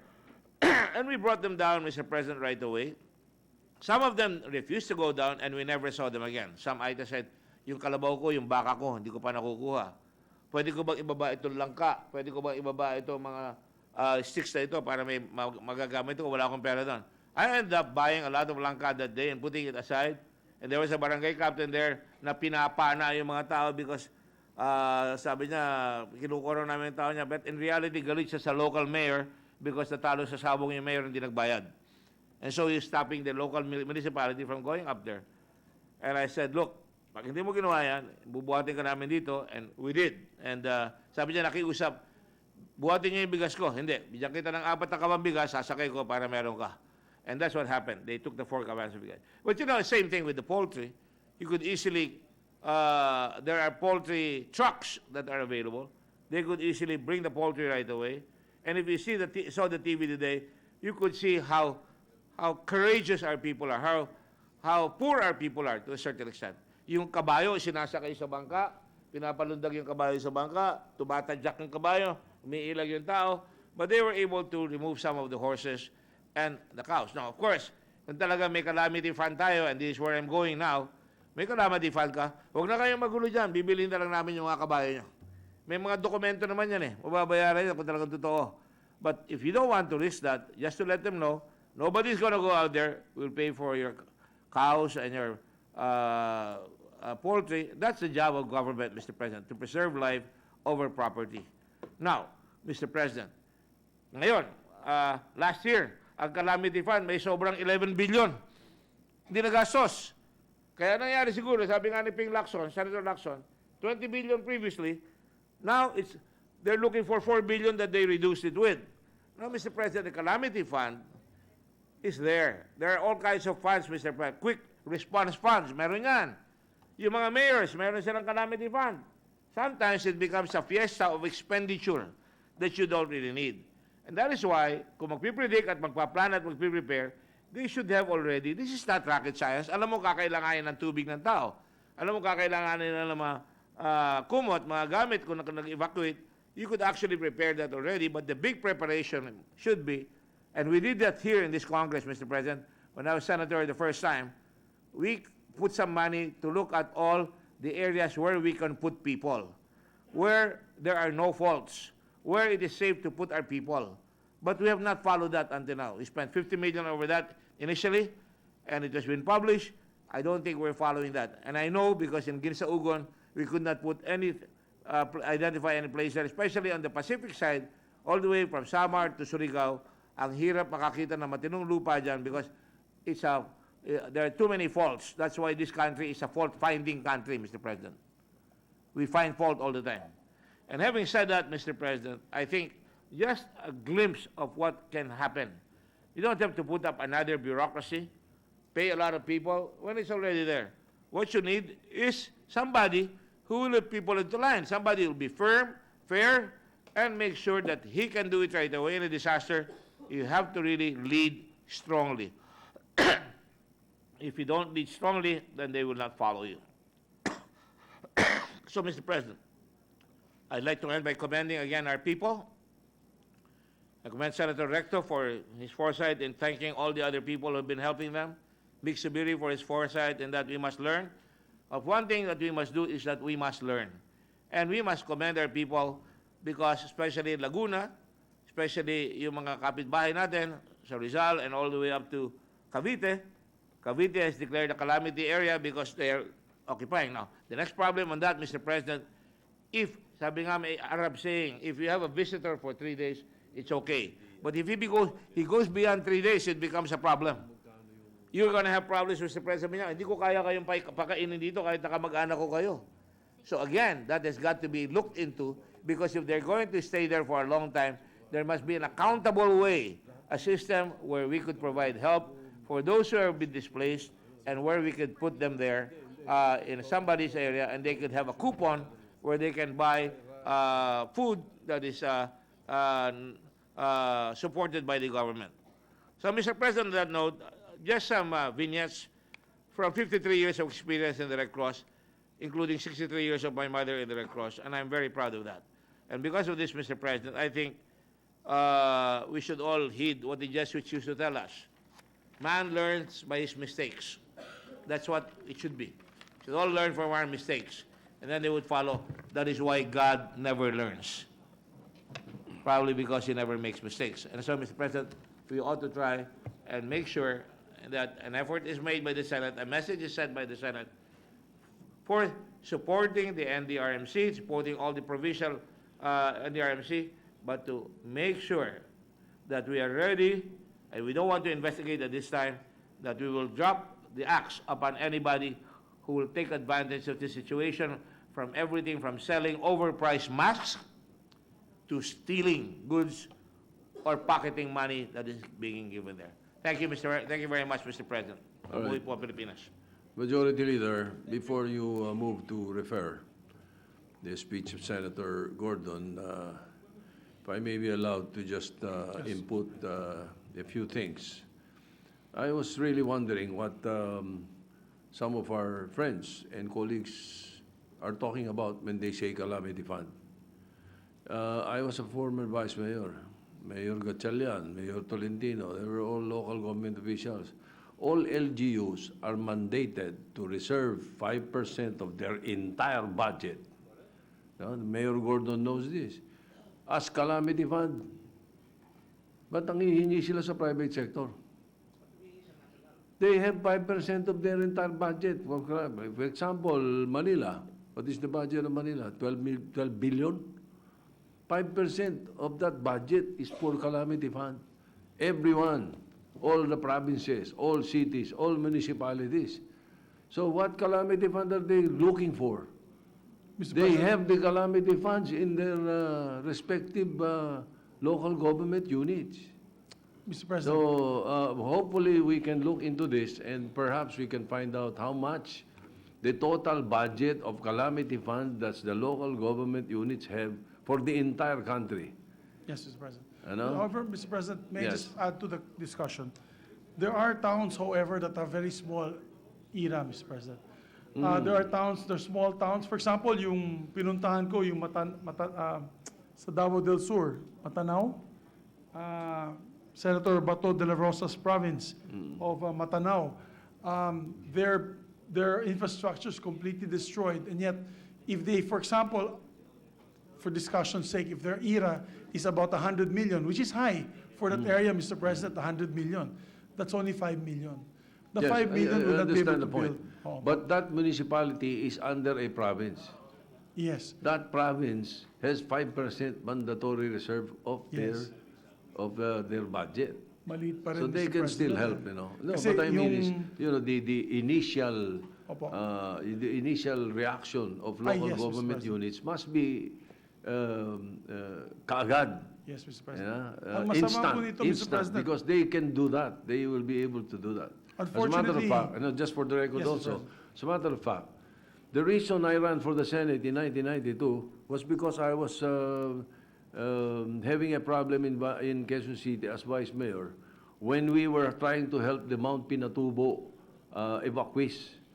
I asked our city treasurer for funding so that we can help Assist. the evacuees who were many Kapampangans are from Quezon City, and we housed them in the Amoranto Stadium.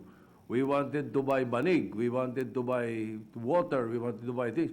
COA did not allow me then because I asked them why. And the COA said, you cannot use your calamity fund because it has to be the president who has to declare first that there is calamity in the Philippines or in your area before you can use it. And that is the reason that we have now Republic Act 8185, which I principally authored, wherein the city council or municipal council is the only one that can declare a calamity in their area, no longer the president, Mr. President. That used to be the problem in the local government code when we were local government officials. And so now, these local officials, municipal councils and city councils may declare right away a calamity in their area, and then instantly help could be provided. Then, of course, the poor ones, that's where we step in, and the national government steps in. Anyway, just for the record, so that we can infuse this also into the records of the privileged speeches of our distinguished gentlemen, including the one from of course, President Pro Tem from Batangas, and look into the matter incisively. Thoroughly. Yes. Mr. President. Unfortunately, Mr. President, I totally agree with you. Unfortunately, there are provinces and cities na tinatamaan ng bagyo buwan-buwan. So sometimes when they declare 5% calamity fund release, it's really not, it was only enough for the first two. May dalawa pang parating. So talaga nauubos. It's really a geographical problem of the Philippines. We being in the ring of fire, and tayo ang sumasalo ng mga bagyo in the Pacific Ocean. Actually, the Southeast Asia should thank us, Mr. President, to be honest, because we block the typhoons that could have gone to Thailand, could have gone to Malaysia, Indonesia, and all these other provinces like Vietnam. They hit us first, and it swerves upwards towards Taiwan and China. And one time, Mr. President, I was in Japan, and then we were talking about how the great wind of Japan seas helped defeat the Japanese from invading China, because they were going to invade China. Sabi ko, that great wind, the Chinese were going to invade Japan. It was the great wind that destroyed the boats of China from invading Japan. Sabi ko, you have to thank the Philippines because the great wind came from the Philippines, I'm sure. Dumaan dito, tumakyat dun. Senator Gordon, yes. Yes, Mr. President, just for future utilization, if a local government is always besieged and has run out of calamity funds, even if he has a calamity fund, he should have a prepared project list for that calamity fund. And if he wants to ask from the national government, he should have that privilege, provided that he provides a list of things that he's going to use it for, not just spend it left and right, Mr. President, buy this, buy that, emergency purchase. They take advantage of it, Mr. President. But the President must act, or whoever it is that is in charge must act on the request for a calamity fund.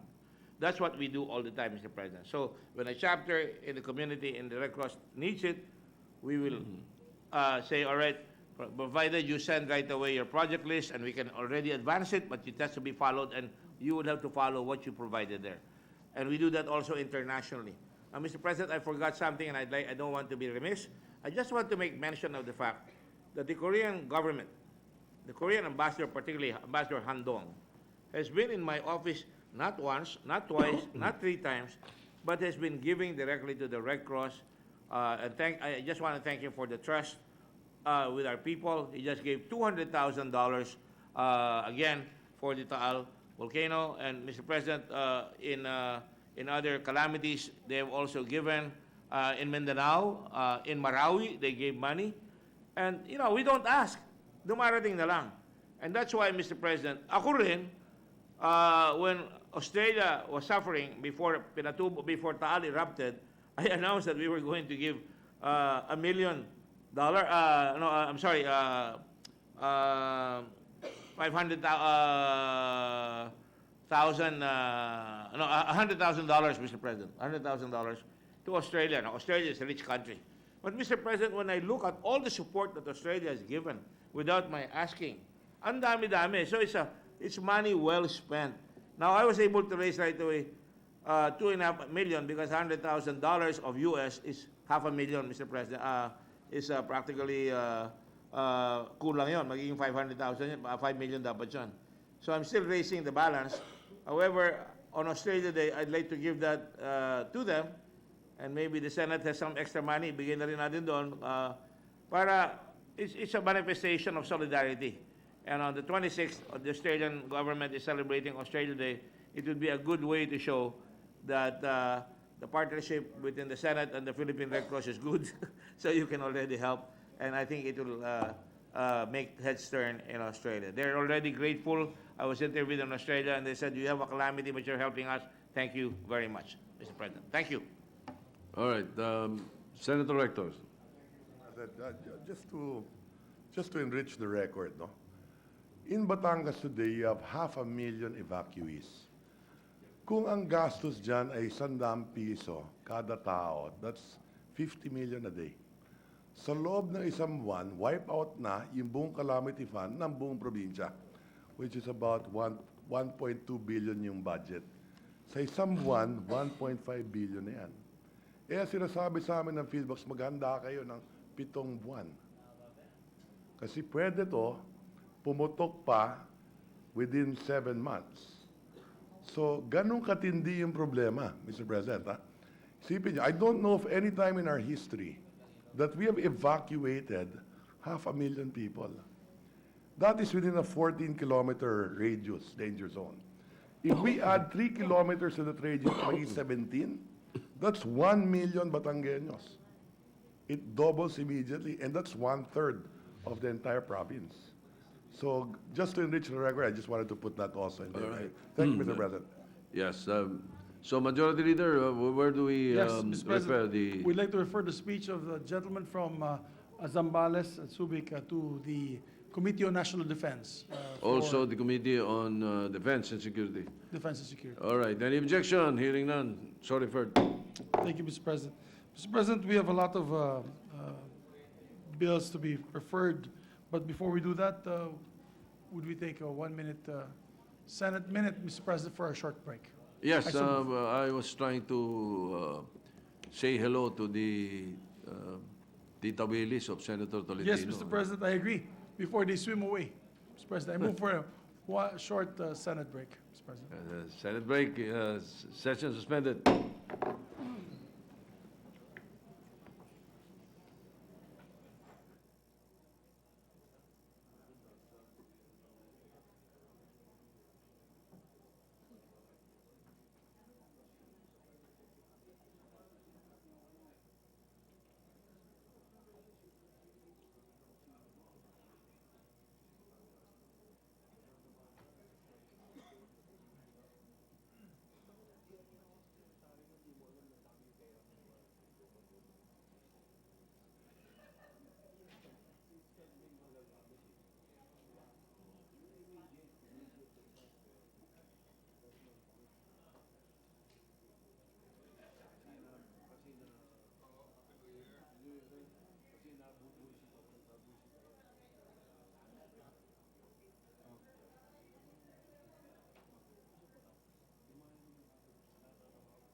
dami nito, Myra. Baka sa ano na, yung additional reference of business buhat na. Ito lang tapusin natin.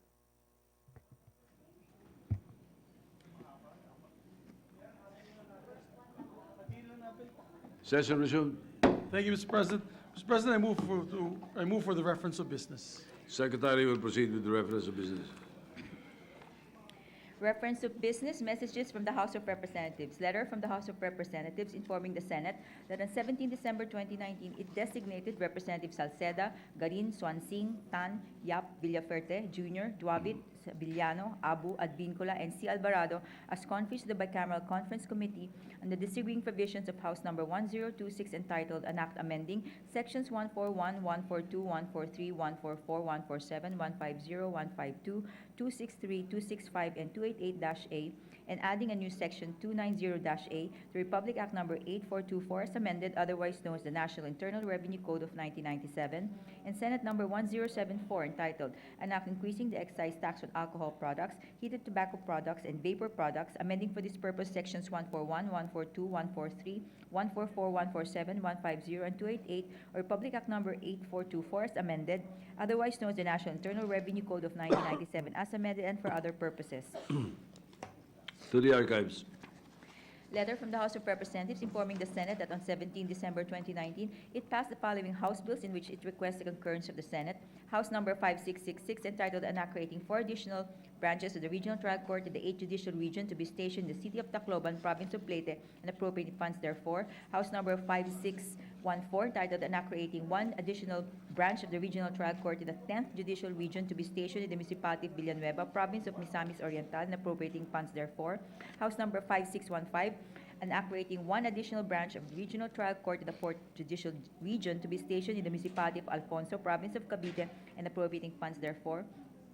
House Number 5616, an act creating 4 additional branches of the Regional Trial Court in the 4th Judicial Region to be stationed in the municipality of Calawag, Province of Quezon, and appropriating funds therefore.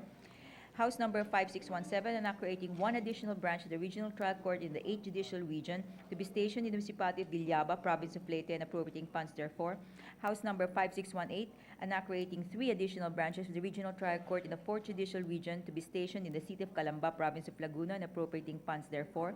House Number 5657, an act creating 3 additional branches of the Metropolitan Trial Court in the National Capital Judicial Region to be stationed in the city of Parañaque, and appropriating funds therefore. House Number 5658, an act creating 4 additional branches of the Regional Trial Court and 2 additional branches of the Municipal Trial Court in the cities in the 8th Judicial Region to be stationed in the city of Ormoc, Province of Leyte, and appropriating funds therefore. And House Number 5659, an act creating 10 additional branches of the Regional Trial Court in the 11th Judicial Region and appropriating funds therefore. And amending for purpose Section 14L, Batas Pambansa Bilang 129, otherwise known as the Judiciary Reorganization Act of 1980 as amended. Referred to the Committees on Justice and Human Rights and Finance. House Number 5660, an act creating 1 additional branch of the Regional Trial Court and 1 additional branch of the Metropolitan Trial Court, the National Capital Judicial Region to be stationed in Novaliches, Quezon City, and appropriating funds therefore. House Number 5661, an act creating 5 additional branches of the Regional Trial Court in the National Capital Region to be stationed in the city of Muntinlupa, and appropriating funds therefore. House Number 5662, an act creating 3 additional branches of the Regional Trial Court in the 4th Judicial Region to be stationed in the city of General Trias, Province of Cavite, and appropriating funds therefore. House Number 5663, an act creating 3 additional branches of the Regional Trial Court in the 9th Judicial Region to be stationed in the city of Dapitan, Province of Zamboanga del Norte, and appropriating funds therefore. House Number 5664, an act creating 3 additional branches of the Regional Trial Court in the 4th Judicial Region to be stationed in the municipality of Catanawan, Province of Quezon, and appropriating funds therefore. House Number 5665, an act creating 2 additional branches of the Regional Trial Court and 2 additional branches of the Municipal Trial Court in cities in the 11th Judicial Region to be stationed in the city of Mati, Province of Davao Oriental, and appropriating funds therefore. House Number 5667, an act creating 2 additional branches of the Municipal Trial Court in cities to be stationed in the city of Bacolod, and appropriating funds therefore. And House Number 5668, entitled an act creating 1 additional branch of the Regional Trial Court in the 10th Judicial Region to be stationed in the municipality of Quezon, Province of Bicnon, and appropriating funds therefore, amending for the purpose Section 14K, Batas Pambansa Bilang 129, otherwise known as the Judiciary Reorganization Act of 1980 as amended. To the Committees on Higher Technical Education, Labor, I'm sorry, Still Justice. Committee on Justice and Human Rights and Finance. House Number 5579, an act establishing Technical Education and Skills Development Authority test the training and assessment centers in the municipalities of Magdiwang, in Sibuyan Island, and Ojongan in Tablas Island, province of Romblon, and appropriating funds therefore. To the Committees on Higher Education, Labor, and Finance. House Number 5580, an act establishing a Technical Education and Skills Development Authority test the training and assessment center in Barangay Kamanmanan, Cagayan de Oro City, to be known as the Cagayan de Oro City Test the Training and Assessment Center, and appropriating funds therefore. To the Committees on Higher Education, Labor, and Finance. House Number 2582, an act increasing the bed capacity of the lying-in clinic in the municipality of Rizal, province of Palawan, from 10 beds to 20 beds, upgrading its service facilities and professional healthcare services, authorizing the increase of its medical personnel, and appropriating funds therefore. To the Committees on Health and Finance.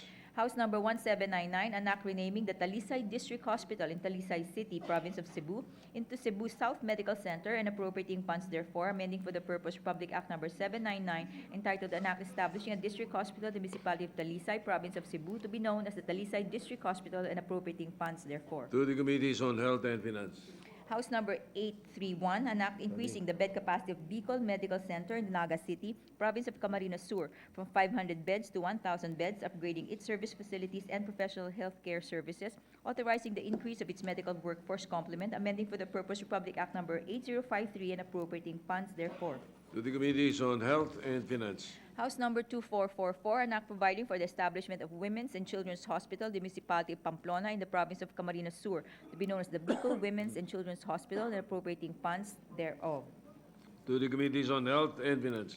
House Number 5643, an act declaring the Cagayan de Oro River and its immediate environs located in Cagayan de Oro City, province of Misamis Oriental, a cultural heritage zone. To the Committee on Basic Education.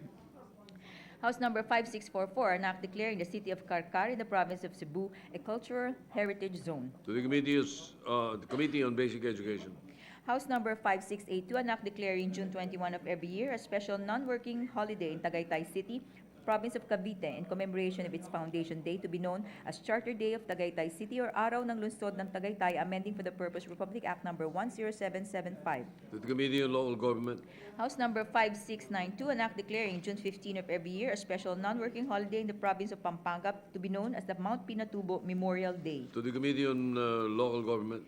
House Number 5697, an act appropriating funds for the establishment of the Bicol University East Campus Physical Development Plan and the construction of the school facilities inside the BU East Campus. Refer to the Committees on Higher Education and Finance.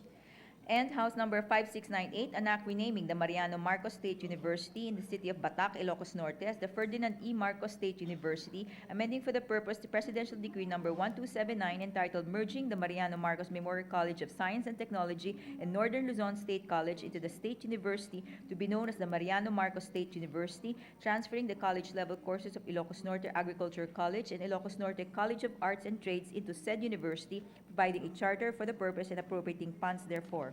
Refer to the Committee on Higher Education. Letter from the House of Representatives informing the Senate that on 18 December 2019, it passed House Number 5712, entitled An Act Modifying the Salary Schedule for Civilian Government Personnel and authorizing the grant of additional benefits and for other purposes, in which it requests the concurrence of the Senate. To the Archives. Bills on first reading, Senate Number 1247, an act strengthening and protecting the land ownership of DepEd school sites, mandating the summary titling of unregistered real properties used as public school sites and for other purposes, introduced by Senator Lacson. To the Committees on Justice, Human Rights, Basic Education, Ways and Means, and Finance. Senate Number 1248, an act providing penalties for the use, possession, sale, or distribution to minors of alcohol and tobacco products and for other purposes, introduced by Senator Marcos. To the Committees on Health and Trade. Resolution, PS Resolution Number 283, resolution urging the appropriate Senate committee to inquire in aid of legislation into the alleged abuse and poor service of Grab PH and its effective monopoly of ride-hailing services, introduced by Senator Marcos. To the Committee on Public Services. Majority Leader, there is additional reference of business. Would you like to take this up tomorrow? Yes, Mr. President, maybe we can just do one more additional reference of business, and the other two can be for tomorrow, Mr. President. There's one, All right. the additional reference. There is of one business. additional reference of business. Yes, Secretary, you may proceed. Additional reference of business message from the House of Representatives, letter from the House of Representatives informing the Senate that on 18 December 2019, it ratified the Conference Committee report on the disagreeing provisions of House Number 1026 entitled An Act amending Sections 141, 142, 143, 144, 147, 150, 152, 263, 265, and 288-A, and amending a new Section 290-A to Republic Act Number 8424 as amended, otherwise known as the National Internal Revenue Code of 1997, and Senate Number 1074, entitled An Act amending Sections 109, 141, 142, 143, 144, 147, 263, 263-A, 265, and 288-A of Republic Act Number 8424 as amended, otherwise known as the National Internal Revenue Code of 1997 as amended, and for other purposes. To the archives. Bills on first reading, Senate Number 1249, titled An Act granting hazard pay to regional trial court judges during their incumbency and appropriating funds therefore, introduced by Senator Binay. To the Committees on Justice and Finance. Senate Number 1250, an act establishing resource development and crisis centers for women and children in every province and city of the Philippines, appropriating funds therefore and for other purposes, introduced by Senator Binay. To the Committees on Women, Social Justice and Finance. Senate Number 1251, an act providing compensation to Sangguniang Kabataan officials, further amending Republic Act Number 10742 entitled Sangguniang Kabataan Reform Act of 2015, introduced by Senator Binay. To the Committees on Local Government, Youth and Finance. Senate Number 1252, an act regulating the planning, design, construction, occupancy, and maintenance of buildings, promoting building resilience versus fire, flood, storm, earthquake, and multiple hazards, enacting a new Philippine Building Act, thereby repealing Presidential Decree Number 1096, and for other purposes, introduced by Senator Go. Refer to the Committees on Public Works and Finance. Senate Number 1253, an act creating additional divisions in the Court of Appeals, increasing the number of Court of Appeals justices from 69 to 78, amending for the purpose Batas Pambansa Bilang 129 as amended, otherwise known as the Judiciary Reorganization Act of 1980, appropriating funds therefore and for other purposes, introduced by Senator Go. Refer to the Committees on Justice and Finance. Senate Number 1254, an act creating one additional division in the National Labor Relations Commission, increasing the number of commissioners from 14 to 17, amending for the purpose Presidential Decree Number 442 as amended, otherwise known as the Labor Code of the Philippines, appropriating funds therefore and for other purposes, introduced by Senator Go. To the Committees on Labor and Finance. Senate Number 1255, an act creating the Philippine Judicial Marshal Service, defining its functions and powers, appropriating funds therefore and for other purposes, introduced by Senator Soto III. To the Committees on Justice and Finance. Senate Number 1256, an act institutionalizing the National Economic and Development Authority as the independent economic and planning agency of the Philippine government, defining its functions and amending Executive Order Number 230, Series of 1987 as amended, appropriating funds therefore and for other purposes, introduced by Senator Marcos. To the Committees on Economic Affairs, Civil Service and Finance. Senate Number 1257, an act further amending Commonwealth Act Number 146, otherwise known as the Public Service Act as amended and for other purposes, introduced by Senator Marcos. To the Committees on Public Services, Economic Affairs and Finance. Senate Number 1258, an act providing stronger protection to children by increasing the age for determining statutory rape and other acts of sexual abuse and exploitation, and amending for this purpose Act Number 3815 as amended, also known as the Revised Penal Code, Republic Act Number 8353, otherwise known as the Anti-Rape Law of 1997, and Republic Act Number 7610, also known as the Special Protection of Children Against Abuse, Exploitation, and Discriminatory Act, introduced by Senator Revilla Jr. To the Committees on Justice and Women. Senate Number 1259, an act creating new positions for the teaching personnel in the public basic education system, revising the qualification standards thereof, and appropriating funds therefore, introduced by Senator Revilla Jr. To the Committees on Basic Education, Civil Service and Finance. Senate Number 1260, an act further increasing the maximum deposit insurance coverage, amending for this purpose Republic Act Number 3591 as amended, otherwise known as the Philippine Deposit and Insurance Corporation PDIC Charter, introduced by Senator Revilla Jr. The Committees on Banks and Government Corporation. Senate Number 1261, an act establishing the scope and procedure for Philippine Ship Registry, recognition and enforcement of maritime claims, and limitation of liability, as well as providing essential incentives to promote a comprehensive and orderly Philippine Ship Registry system for the regulation of vessels carrying the flag state, introduced by Senator Villa Jr. To the Committees on Public Services and Ways and Means. Senate Number 1262, an act allowing the regulating and use of motorcycles as public utility vehicles, amending for this purpose Republic Act Number 4136, otherwise known as the Land Transportation and Traffic Code, and for other purposes, introduced by Senator Revilla Jr. Refer to the Committees on Public Services and Local Government. Senate Number 1263, an act regulating the practice of the agriculture profession in the Philippines, creating for the purpose a professional regulatory board for agriculturists and appropriating funds therefore, introduced by Senator Villa Jr. To the Committees on Civil Service and Finance. Resolutions. PS Resolution Number 284, resolution congratulating and commending Jamie Christine Berberabe Lim for winning the gold medal in the women's karate do 61-kilogram category in the 30th Southeast Asian Games, introduced by Senator Binay. To the Committee on Rules. PS Resolution Number 285, resolution commending and congratulating all the Filipino medalists of the 30th Southeast Asian Games for bringing pride and honor to the country, introduced by Senator Angara. The Committee on Rules. PS Resolution Number 286, resolution directing the Committee on Labor, Employment, and Human Resources Development and other appropriate Senate committees to conduct an inquiry in aid of legislation on the government's migration policies on promoting the welfare and rights of Filipino migrant workers amidst the increasing incidence of abuse and maltreatment of overseas Filipino workers and escalating security tensions in the Middle East, introduced by Senator Villanueva. Refer to the Committees on Labor and Foreign Relations. Majority Leader. Thank you, Mr. President. With that, I move that we adjourn session until 3 o'clock in the afternoon tomorrow afternoon of Tuesday, January 21. I so move. Any objection? Hearing none, the session is adjourned until 3 o'clock in the afternoon of Tuesday, January 21, 2020.